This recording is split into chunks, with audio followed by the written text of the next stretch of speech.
Olá, eu sou o professor Charles Assunção e nessa aula nós falaremos um pouquinho a respeito da entalpia da combustão.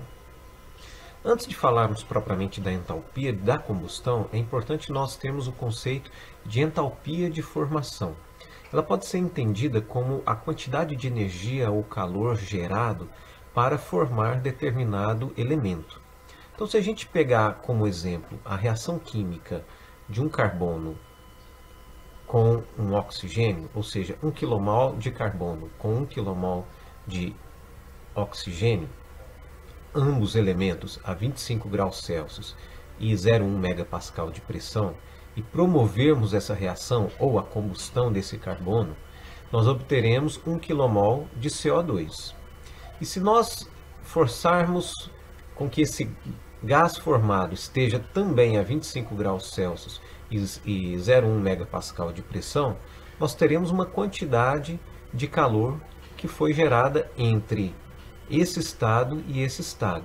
E essa quantidade, se a gente puder medir para essa reação, será exatamente 393.522 kJ para cada quilomol de carbono, ou melhor, para cada quilomol de CO2.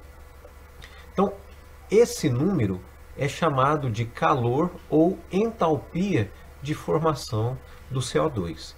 É importante a gente relembrar que, como referência, é adotado que a entalpia de formação de elementos puros, como carbono, oxigênio, nitrogênio, hidrogênio, é zero. Então, a formação desses elementos, como estão na natureza, é zero. E elementos combinados, como por exemplo o gás CO2, que é uma mistura ou uma combinação de carbono com oxigênio, para que ele seja formado, é como se a gente gastasse ou fosse gerada uma quantidade de energia. E a essa quantidade de energia nós denominamos entalpia de formação. E essa informação vai ser utilizada para a gente calcular ou determinar a entalpia da combustão.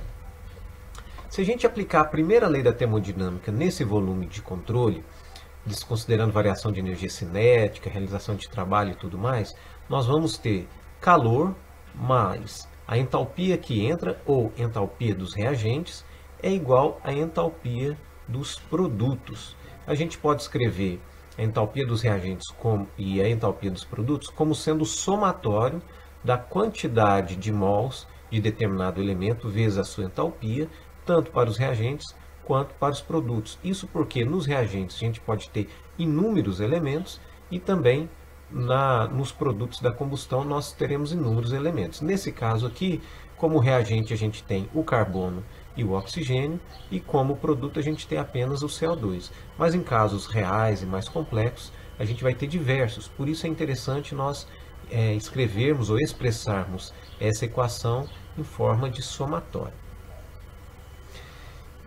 Esses valores de entalpia de formação já estão tabelados e a gente vai lançar mão desses valores para fazer os nossos cálculos. Essa tabela aqui traz alguns valores de algumas substâncias bastante úteis quando falamos de combustão. Então a gente tem, por exemplo, a água aqui tem a substância, a fórmula, a massa molar, o estado, porque, por exemplo, a água líquida e gasosa tem entalpias de formação diferentes. Semelhante àquilo que foi discutido quando falamos do poder calorífico superior e inferior. Se você se lembrar, quando a gente falou de poder calorífico superior, ele foi considerado como sendo aquele calor para quando o vapor de água nos gases da combustão já foi condensado, ou seja, a gente tem água líquida. Então vejam que a entalpia de formação da água líquida é superior que a entalpia de formação da água na forma de vapor, ou como está escrito aqui, na forma gasosa. Porque a diferença dessa energia aqui é exatamente a entalpia de evaporação. E assim por diante, nós temos diversos elementos aqui, chamando a atenção um pouquinho a alguns elementos bastante importantes para a combustão. O monóxido de carbono tem uma entalpia de formação de menos 110.527. O valor negativo aqui representa a reação exotérmica, ou seja, gerado calor. E na primeira lei, da forma como ela é descrita, quando a gente perde calor, o sinal ali é negativo. O dióxido de carbono, ou CO2, tem uma entalpia de formação de 393.522 kJ por kmol. Então vejam aqui, quando a gente tem uma combustão incompleta, a gente gera CO e deixa de gerar CO2. Aqui dá para perceber a importância dessa perda, porque ao invés de gerarmos a cada unidade, né, a cada quilomol que a gente deixa de gerar, existe uma diferença aqui de quase 3 vezes de energia gerada do CO para o CO2. Por isso que num processo de combustão a gente tem que garantir que todo combustível seja oxidado ou que haja uma combustão completa, exatamente para aproveitar todo esse potencial aqui. Então aqui tem uma lista, a literatura apresenta outros valores, mas aqui é só para a gente ter uma percepção de alguns elementos. Então, na entalpia de formação, como eu disse anteriormente, a entalpia dos elementos puros encontrados na natureza é considerada, essa entalpia de formação é considerada como nula. Então, a entalpia de formação de um elemento é simplesmente, a partir daquela primeira lei da termodinâmica, igual à entalpia dos produtos. E a partir de agora, então, a gente vai adotar esse símbolozinho aqui, que é o símbolo da fonte bibliográfica que eu vou usar como suporte aqui para a nossa aula. Então, é um H de entalpia, F de formação, e essa barrinha aqui representa que é uma referência molar, então é kJ por quilomol, e esse zerinho aqui representa que é a entalpia de formação.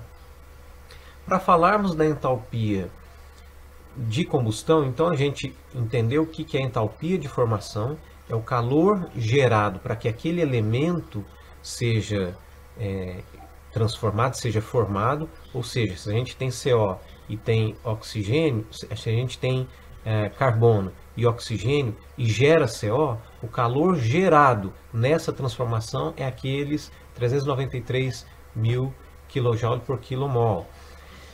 Mas dentro da combustão a gente não tem os elementos apenas na temperatura de 25 graus e na pressão de 0,1 megapascal. Na verdade, especialmente a temperatura pode variar muito, tanto dos reagentes e principalmente dos produtos. Cada combustão tem uma temperatura, a câmara de combustão tem temperaturas muito variáveis. Então, quando a gente fala de entalpia de combustão, a gente tem que considerar todas as variações de energia.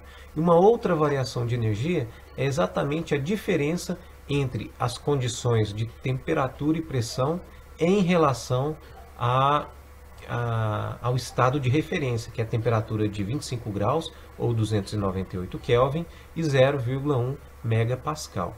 Então a entalpia em qualquer estado para qualquer substância vai ser a entalpia de formação, ou seja, a quantidade de energia que foi gerada ou consumida para que aquele elemento fosse formado, para que aquela substância fosse formada, mais a diferença da entalpia que ele possui naquela determinada temperatura e pressão em que ele está, em relação à entalpia no estado de referência, que é 298 Kelvin e 0,1 megapascal.